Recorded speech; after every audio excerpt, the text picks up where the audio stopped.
Hello guys, आप सभी साथियों को एक बार फिर से हमारे यूट्यूब चैनल लोकेशन में रोहित चैनल में स्वागत है। तो साथियों, आप लोग कैसे हो? मैं आशा करता हूं कि आप सभी लोग अच्छे होंगे। तो आज की वीडियो में सीडीपी का आप लोगों से मैं टेस्ट लूंगा, स्पेशल सीटेट दिसंबर 2024 एग्जाम के लिए। तो इस टेस्ट में जो टोटल क्वेश्चन होंगे वो होंगे 30, और 30 में से आपको 15 प्लस सही करके दिखाने होंगे। तो मैं समझूंगा कि आपकी तैयारी ठीक ठाक चल रही है। और इन 30 क्वेश्चनों में से आपके जितने भी क्वेश्चन सही होते हैं, आपको अपना रियल स्कोर कमेंट बॉक्स में मुझे जरूर बताना है। इससे मुझे ये पता चलेगा कि आपकी तैयारी किस लेवल पर पहुंच चुकी है। और अगर आप मेरी डेली की क्लास देखते होंगे तो इस टेस्ट में बहुत ही अच्छा परफॉर्मेंस करेंगे। तो चलिए हम इस टेस्ट को स्टार्ट करते हैं। तो यहाँ पर आप लोग देख सकते हैं कि पहला क्वेश्चन आपके सामने स्क्रीन पर है।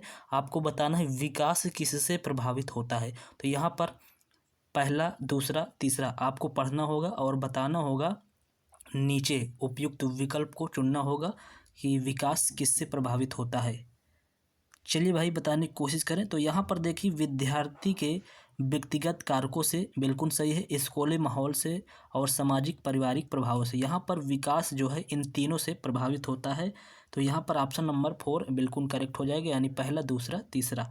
चलिए अगला क्वेश्चन देखते हैं क्या है। तो अगला क्वेश्चन अभिकथन और कारण से दिया गया है। चलिए भाई, अभिकथन ए को पढ़ते हैं। तो यहाँ पर अभिकथन ए दिया गया है, अभिभावकों और अध्यापकों को सुनिश्चित करना चाहिए कि सभी विद्यार्थियों के बाल्यावस्था अनुभव सकारात्मक हो। और कारण आर क्या दिए गए, बाल्यावस्था विकास के लिए एक संवेदनशील चरण है, खासकर संज्ञानात्मक और संवेगात्मक विकास के लिए। तो यहाँ पर राइट आंसर हो जाएगा ए और आर दोनों सही है, और आर ए की सही व्याख्या करता है। यहाँ पर पहला ऑप्शन बिल्कुल करेक्ट हो जाएगा। और जितने भी क्वेश्चन मैं लाया हूँ सभी प्रीवियस ईयर के क्वेश्चन है, रिपीटेड क्वेश्चन है। इसी तरह के क्वेश्चन आपके एग्जाम में हूबहू देखने को मिलेंगे। तो अगला क्वेश्चन आपके सामने स्क्रीन पर है, क्वेश्चन नंबर तीसरा है ये। तो क्वेश्चन ये है, बहुत छोटे बच्चों के समाजीकरण के संदर्भ में कौन सा कथन सही है। तो चलिए भाई, बताने की कोशिश करें इसका राइट आंसर क्या हो जाएगा। बहुत छोटे बच्चों के समाजीकरण के संदर्भ में कौन सा कथन सही है। तो यहाँ पर राइट आंसर हो जाएगा, परिवार समाजीकरण की प्राथमिक संस्था है। यहाँ पर ऑप्शन नंबर 2 बिल्कुल करेक्ट हो जाएगा। चलिए नेक्स्ट क्वेश्चन देखते हैं। तो नेक्स्ट क्वेश्चन आपके सामने स्क्रीन पर है।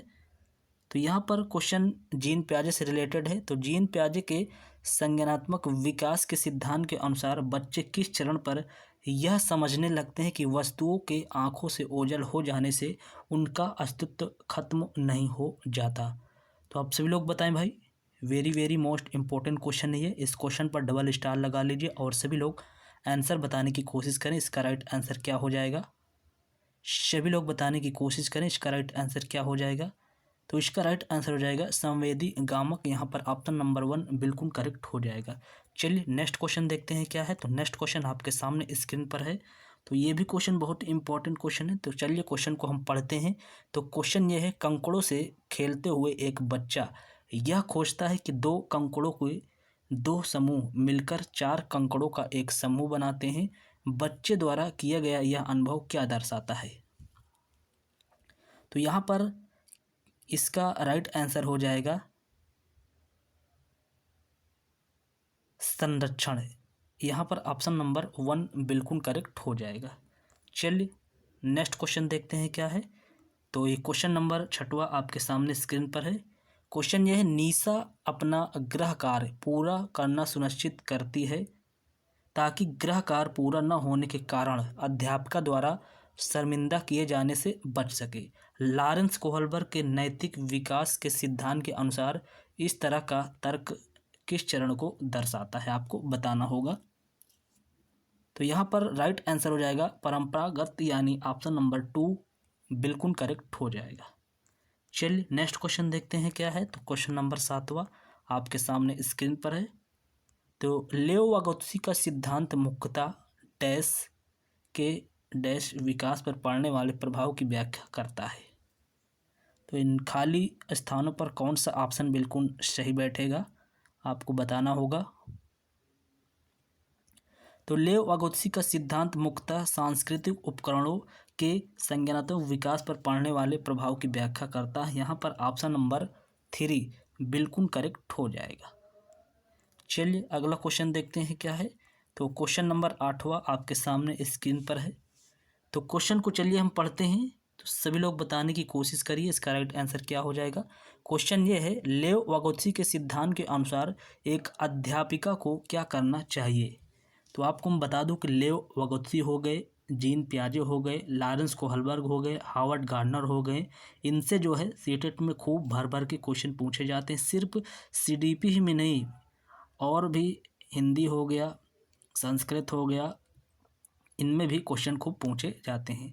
तो आप जो है अच्छे से इसको तैयार कर लीजिए। पेडोलॉजी का जो होता है उसको अच्छे से आप लोग पढ़ लीजिए, ये आपका सभी में काम आएगा। तो सभी लोग बताने की कोशिश करें भाई इसका राइट आंसर क्या हो जाएगा।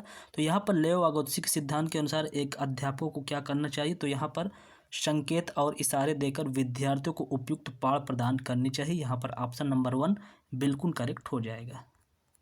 चलिए अगला क्वेश्चन देखते हैं क्या है। तो अगला क्वेश्चन आपके सामने स्क्रीन पर है, एक प्रगतिशील कक्षा निम्न में से किसे प्रधानता देती है।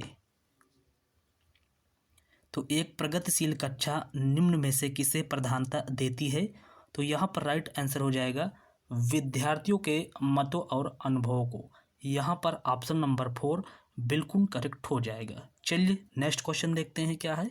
तो क्वेश्चन नंबर 10वां आपके सामने स्क्रीन पर है। आप लोग यहाँ पर देख सकते हैं जो मैंने बताया है क्वेश्चन आ रहा है कि नहीं आ रहा है। हार्वर्ड गार्डनर से अब क्वेश्चन आ गया, लेव वागोत्स्की के आप क्वेश्चन देख चुके हैं, जीन पियाजे का भी क्वेश्चन आप लोग सॉल्व कर चुके हैं। यही क्वेश्चन बार बार रिपीट होते रहते हैं। तो आप लोग ज़्यादा से ज़्यादा प्रीवियस ईयर के क्वेश्चन सॉल्व करिए, आपका सीटेट निकल जाएगा। हार्वर्ड गार्डनर के बुद्धि संकल्पना के अनुसार निम्न में से कौन सा कथन सही है आपको बताना होगा। चलिए भाई बताने की कोशिश करें इसका राइट आंसर क्या हो जाएगा।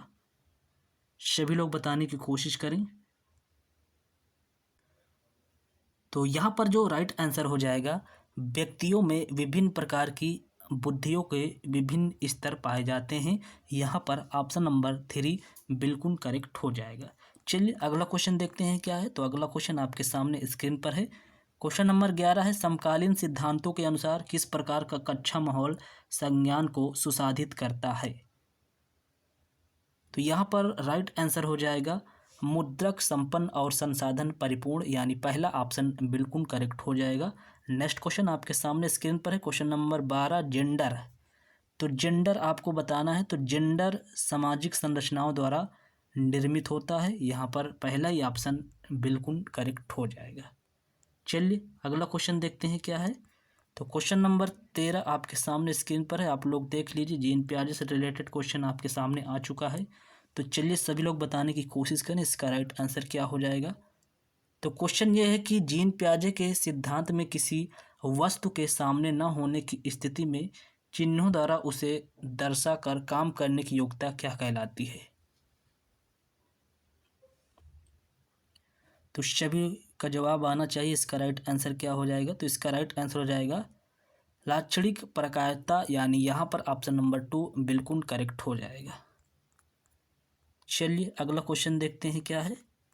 तो अगला क्वेश्चन है, रचनात्मक मूल्यांकन निम्न में से किस लिए प्रभावी होता है। तो आप सभी को बताना होगा भाई इसका राइट आंसर क्या हो जाएगा। रचनात्मक मूल्यांकन निम्न में से किस लिए प्रभावी होता है। तो यहाँ पर विद्यार्थियों की अधिगम प्रगति को समझने में ताकि उन्हें तदनुसार सहायता प्रदान की जाए, यानी ऑप्शन नंबर 3 बिल्कुल करेक्ट हो जाएगा। चलिए अगला क्वेश्चन देखते हैं क्या है। तो अगला क्वेश्चन यहाँ पर अभिकथन और कारण से है।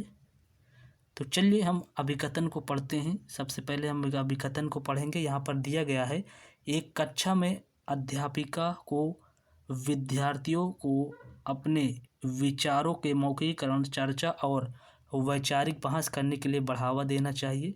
और कारण आर दिया गया है, भाषा विकास और संज्ञानात्मक विकास किसी भी तरह से एक दूसरे से संबंधित नहीं है। तो ये जो है नहीं है यहाँ पर, तो ये गलत हो जाएगा, बाकी ए सही है। तो ए यहाँ पर सही है लेकिन आर गलत है। तो ऑप्शन नंबर 3 में यहाँ पर दिया गया है ए सही है लेकिन आर गलत है, यही बिल्कुल करेक्ट हो जाएगा। चलिए नेक्स्ट क्वेश्चन देखते हैं क्या है। तो नेक्स्ट क्वेश्चन आपके सामने स्क्रीन पर है। क्वेश्चन ये है, निम्न में से कौन सा अवधान न्यूनता अतिक्रियाशीलता विकार यानी ADHD का प्रारूपिक लक्षण है? सभी लोग बताएं भाई, क्वेश्चन को ध्यान से पढ़िए और सभी लोग जवाब देने की कोशिश करें। इसका राइट आंसर क्या हो जाएगा? और चैनल पर नए हो तो प्लीज़ चैनल को सब्सक्राइब जरूर कर लो। आपको इस चैनल के माध्यम से निश्चित ही मदद मिलेगी, क्योंकि मैं डेली प्रीवियस ईयर के क्वेश्चन आपके लिए टेस्ट फॉर्मेट में लेकर आता हूँ, जिनको आपको सॉल्व करना होगा और अपनी तैयारी को आंकना होगा। तो यहाँ पर इसका राइट आंसर हो जाएगा आवेगशीलता, यानी ऑप्शन नंबर 3 बिल्कुल करेक्ट हो जाएगा। चलिए अगला क्वेश्चन देखते हैं क्या है। तो अगला क्वेश्चन आपके सामने स्क्रीन पर है, आप लोग यहाँ पर देख सकते हैं। निम्न में से कौन सा कथन अधिगम आवश्यकताओं जैसे कि पठन वैकल्प, गुणज वैकल्प इत्यादि के संदर्भ में सही है? तो आप लोगों को मैं ज़्यादा समय नहीं लूँगा, क्योंकि अब ज़्यादा विस्तार से किसी चीज़ को पढ़ाना बेकार है। अब आप लोग ज़्यादा से ज़्यादा प्रीवियस ईयर को क्वेश्चन सॉल्व करिए। तो चलिए भाई बताने की कोशिश करें, इसका राइट आंसर क्या हो जाएगा। सभी लोग बताने की कोशिश करें, इसका राइट आंसर क्या हो जाएगा।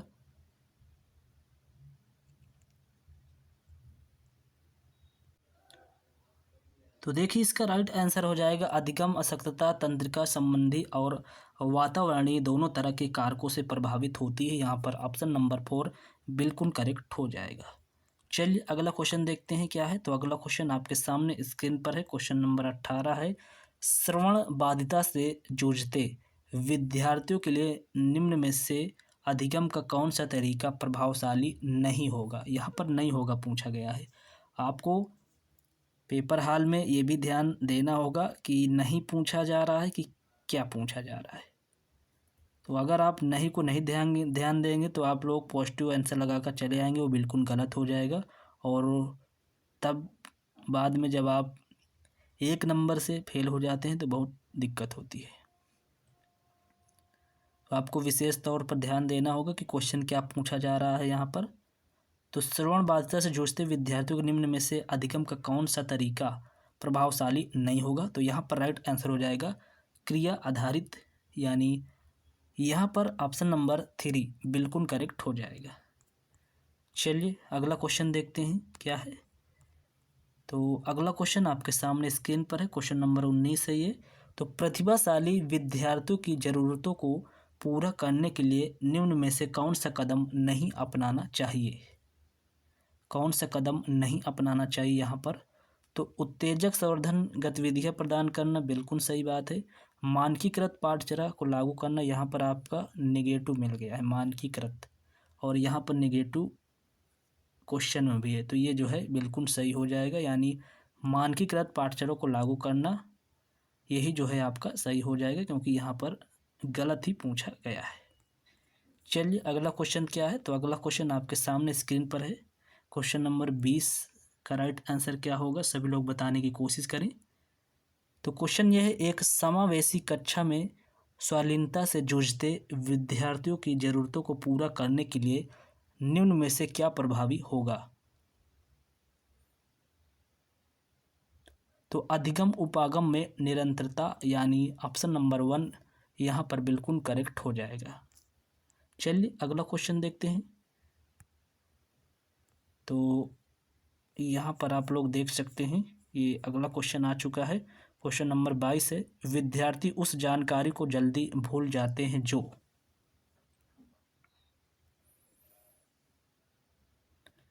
तो सभी लोग बताने की कोशिश करें, इसका राइट आंसर क्या हो जाएगा। तो सभी लोग बताएं भाई, इसका राइट आंसर क्या हो जाएगा। तो यहाँ पर राइट आंसर हो जाएगा असंबंधित खंडों में प्रस्तुत की जाती है, यानी यहाँ पर ऑप्शन नंबर 3 बिल्कुल करेक्ट हो जाएगा। चलिए नेक्स्ट क्वेश्चन देखते हैं क्या है। तो नेक्स्ट क्वेश्चन आपके सामने स्क्रीन पर है, निम्न में से कौन सा प्रक्रियात्मक ज्ञान का उदाहरण है? तो आप सभी को बताना होगा भाई, इसका राइट आंसर क्या हो जाएगा। तो यहाँ पर राइट आंसर हो जाएगा पौधारोपण के लिए मिट्टी कैसे तैयार की जाती है। यहाँ पर पहला ऑप्शन बिल्कुल करेक्ट हो जाएगा। चलिए नेक्स्ट क्वेश्चन देखते हैं क्या है। तो अधिगम को सुसाधित करने हेतु अध्यापिका को क्या करना चाहिए? तो सभी लोग बताएं भाई, इसका राइट आंसर क्या हो जाएगा। अधिगम को सुसाधित करने हेतु एक अध्यापिका को क्या करना चाहिए? तो यहाँ पर राइट आंसर हो जाएगा विद्यार्थियों को ज्ञान सृजन के अवसर प्रदान करने चाहिए, यहाँ पर ऑप्शन नंबर 4 बिल्कुल करेक्ट हो जाएगा। चलिए अगला क्वेश्चन देखते हैं क्या है। तो अगला क्वेश्चन आपके सामने स्क्रीन पर है। क्वेश्चन यह है, आपकी कक्षा में कुछ विद्यार्थी दिए गए सवाल को हल करने में दिक्कत महसूस कर रहे हैं। उन्हें मदद करने के लिए आप निम्न में से कौन सा तरीका अपनाएंगे? तो सभी लोग जवाब देने की कोशिश करें। इसका राइट आंसर क्या हो जाएगा? तो उन्हें समान तरह की समस्याएं जो उन्होंने पहले हल की थी पर चिंतन करने को कहेंगे। यानी यहाँ पर ऑप्शन नंबर 4 बिल्कुल करेक्ट हो जाएगा। चलिए भाई अगला क्वेश्चन अब देखते हैं क्या है। तो अगला क्वेश्चन हजारसन और रीजन से है। तो यहाँ पर अभिकथन दिया गया है, एक ऐसा कच्चा माहौल तैयार करना जरूरी है जहाँ विद्यार्थी अपनी भ्रांतियों को व्यक्त कर सके। बिल्कुल सही बात है। और कारण आर क्या दिया गया? भ्रांतियों पर चर्चा करना अधिगम प्रक्रिया के लिए यानी महत्वपूर्ण है। तो यहाँ पर ए और आर दोनों सही है और सही व्याख्या भी हो रही है। तो यहाँ पर पहला ऑप्शन बिल्कुल करेक्ट हो जाएगा, यानी ए और आर दोनों सही है, आर एक ही सही व्याख्या करता है। चलिए नेक्स्ट क्वेश्चन देखते हैं क्या है। तो नेक्स्ट क्वेश्चन आपके सामने स्क्रीन पर है। विद्यार्थी सीखने के लिए आंतरिक रूप से अधिक अभिप्रेरित होंगे अगर वे डैश के भाव को महसूस करेंगे। तो यहाँ पर कौन सा ऑप्शन सही हो जाएगा आप सभी को बताना होगा। तो आप सभी को पता है, आप लोग ऑप्शन से भी इस क्वेश्चन को कर सकते हैं। निराशा आपको बिल्कुल काट देना है, शर्म आपको बिल्कुल काट देना है, कुंठा आपको बिल्कुल काट देना है, यहाँ पर खुशी हो जाएगा। यानी विद्यार्थी सीखने के लिए आंतरिक रूप से अधिक अभिप्रेरित होंगे अगर वे खुशी के भाव को महसूस करें। यहाँ पर ऑप्शन नंबर 3 बिल्कुल करेक्ट हो जाएगा। नेक्स्ट क्वेश्चन है आपके सामने स्क्रीन पर। विद्यार्थियों को किस प्रकार के लक्ष्य निर्धारित करने के लिए प्रेरित किया जाना चाहिए? विद्यार्थियों को किस प्रकार के लक्ष्य निर्धारित करने के लिए अभिप्रेरित करना चाहिए, किया जाना चाहिए? तो यहाँ पर महारत अभिमुखी बिल्कुल करेक्ट हो जाएगा। नेक्स्ट क्वेश्चन आपके सामने स्क्रीन पर है। निम्न में से कौन अधिगम को सकारात्मक रूप से प्रभावित करते हैं? कुपोषण, विद्यार्थियों में सहभागिता, दंड, अभिसंज्ञान। तो आप सभी को बताना होगा भाई, इसका राइट आंसर क्या हो जाएगा? सभी लोग बताएं। देखिए यहाँ पर दंड और अभिसंज्ञान ये जो है आपका सकारात्मक रूप से प्रभावित करते हैं, यानी ऑप्शन नंबर 3 बिल्कुल करेक्ट हो जाएगा। चलिए, विद्यार्थी ज्ञान सृजन प्रक्रिया में भूमिका निभाते हैं। सभी लोग बताने की कोशिश करें, इसका जवाब क्या हो जाएगा? विद्यार्थी ज्ञान सृजन प्रक्रिया में भूमिका निभाते हैं। तो विद्यार्थी ज्ञान सृजन प्रक्रिया में सक्रिय भूमिका निभाते हैं। यहाँ पर ऑप्शन नंबर 1 बिल्कुल करेक्ट हो जाएगा। चलिए भाई, इसका सभी लोग जवाब देने की कोशिश करें। ये लास्ट क्वेश्चन है, एक क्वेश्चन ये छूट गया था, मैं इसीलिए इसको बाद में अब करवा रहा हूँ। तो अधिगम के सामाजिक संज्ञानात्मक मत के अनुसार विद्यार्थी किस प्रकार सबसे बेहतर सीखते हैं? आपको नंबर पर नहीं जाना होगा, बाकी टोटल मैंने 30 ही क्वेश्चन करवाए हैं। तो आपको अपना रियल स्कोर मुझे बताना है कि इन 30 क्वेश्चनों में से आपके कितने क्वेश्चन सही हुए हैं। तो आपको बताना होगा, यहाँ पर क्वेश्चन पूछा जा रहा है, अधिगम के सामाजिक संज्ञानात्मक मत के अनुसार विद्यार्थी किस प्रकार सबसे बेहतर सीखते हैं? तो अपने वातावरण से सक्रिय संलग्नता द्वारा। यहाँ पर ऑप्शन नंबर 2 बिल्कुल करेक्ट हो जाएगा। सो फ्रेंड्स, ये रहे आपके सामने सीडीपी के टॉप 30 क्वेश्चन। तो इन 30 क्वेश्चनों में से आपके कितने क्वेश्चन सही हुए हैं, आपको अपना रियल स्कोर कमेंट बॉक्स में मुझे ज़रूर बताना है। और ऐसे डेली प्रीवियस ईयर के क्वेश्चन सॉल्व करने के लिए आप लोग चैनल को सब्सक्राइब जरूर कर लें, आपको इस चैनल से निश्चित ही मदद मिलेगी। बाकी सीटेट से रिलेटेड किसी प्रकार की अपडेट आती है तो भी आपको इस चैनल के माध्यम से प्रोवाइड कराई जाएगी। तो चलिए भाई, मिलते हैं नेक्स्ट वीडियो पर, तब तक के लिए थैंक यू सो मच। और इस वीडियो को लाइक करने अपने अदर फ्रेंडों को शेयर जरूर करें। Thank you so much.